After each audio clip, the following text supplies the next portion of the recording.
Welcome to this week's episode of Eagles Rundown. I'm here with Mark Dufner, the head football coach of the University of Minnesota Crookston Golden Eagle football team. Now, Coach, this is your first full season recruiting here at the University of Minnesota Crookston football program. What were some of the big goals that you had, and what was the philosophy that you guys had? Okay, one of the things that we wanted to address was our offensive and defensive line. One of the things that we had issues last year, we had issues running the ball, we had issues stopping the run, so we felt that we needed to address both of our lines. So we brought in a couple mid-year guys on the offensive line, and then we brought in one defensive lineman as a junior college player. So those guys will come in and compete for positions in fall camp.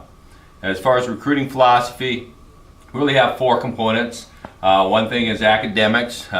We want to make sure guys are getting into school and that they're able to graduate.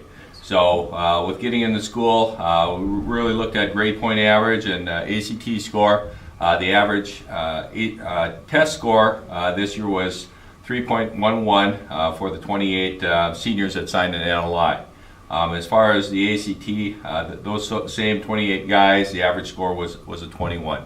So we feel we really did a good job there. The other thing with academics, again, is making sure that they graduate. So I want to have good students, and we want to make sure that we have degrees that match what they're looking to pursue. And we feel that we've done a good job of matching that up. Second thing that we really focus on as far as recruiting philosophy is character.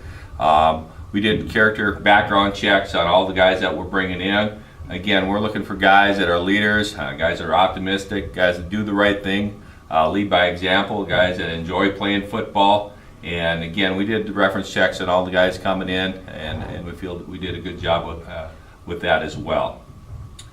Region is an emphasis for us here this year as well. Coach Miller originally had said about a 6-hour radius from UMC as far as what we would focus on, from the Midwest, and that was where we're going to try and bring the majority of our players from. And I think at the end of the day, we ended up with 71% players from Minnesota. So we think we really did a nice job with that as well.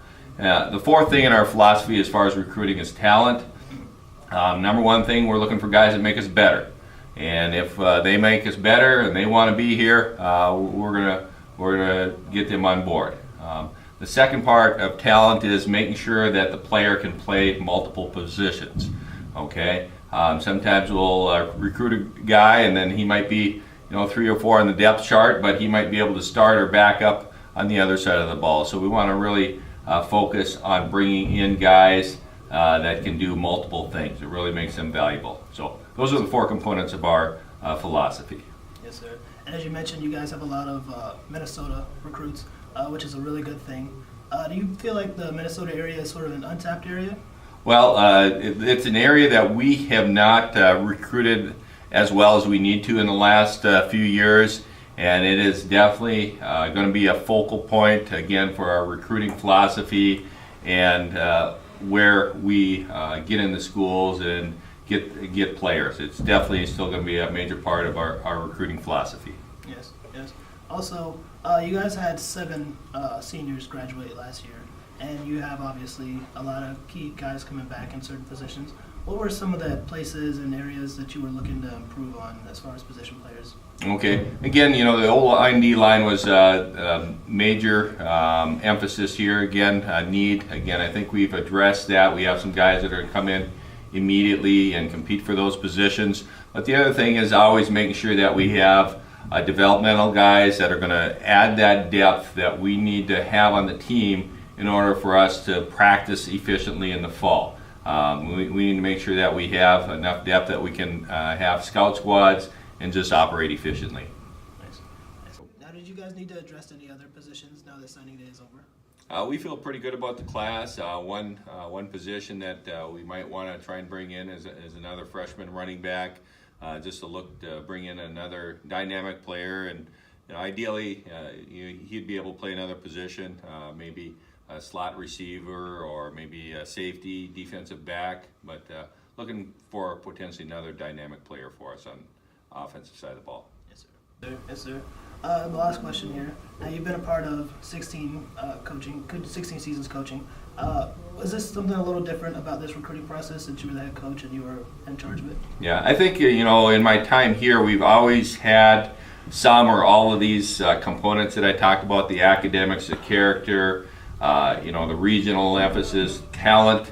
Probably the biggest emphasis this year is we made sure that we followed through on things that we said. It's easy to have a guy that's a 5-star recruit, but he doesn't have the grades, or maybe he's missing the character, and kind of try and throw the philosophy and the rules or standards out the window. We really tried to stick with our philosophy as far as the guys that we brought in, and we think we did a good job with that. Yes, sir. Yes, sir. Well, thank you for spending time with us today, and also congratulations on a successful recruiting class, and best of luck to you in the upcoming season. Make sure you follow and tune in to the 2018 season as they start and prepare for spring ball. And go Golden Eagles and wings up.